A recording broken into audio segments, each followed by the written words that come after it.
Welcome guys, দেখুন আমি একটা মাছের রেসিপি দেখাচ্ছি। দারুণ সুন্দর, অথচ পেঁয়াজ রসুন ছাড়া খুব ভালো লাগবে। তো যাই হোক, বলতে বলতে যেগুলো দিয়ে দিলাম সেগুলো আগে বলি। আমি এটা রিফাইন্ড অয়েলে করেছি।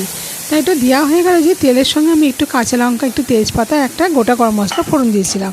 দিয়ে তার সাথে সাথে দিয়ে দিলাম আমি প্রথমে পোস্ত পেস্ট, তারপরে দিয়ে দিলাম এটা কাজুর পেস্ট, তারপরে দিয়ে দিচ্ছি টক দই, আর এতে দিয়েছি নুন।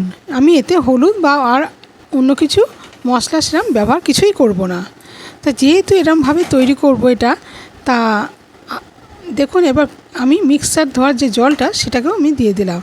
শুধু একটুখানি চিলি ফ্লেক্স দিয়ে দিলাম, দিয়ে আর একটু দিয়ে দেবো এতে সামান্য চিনি দিয়ে দিলাম। যেহেতু এটা দই সমস্ত কিছু মিশ্রণ নিরামিষের মতন, তাই জন্য একটুখানি চিনি দিলাম, আর দিয়ে দিলাম গরম মশলা।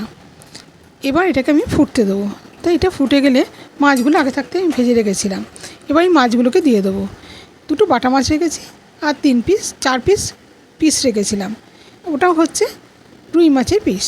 তা যাই হোক, এবার আমি সবকটা একসঙ্গে করবো বলে তাই জন্য এগুলো দিয়ে দিলাম।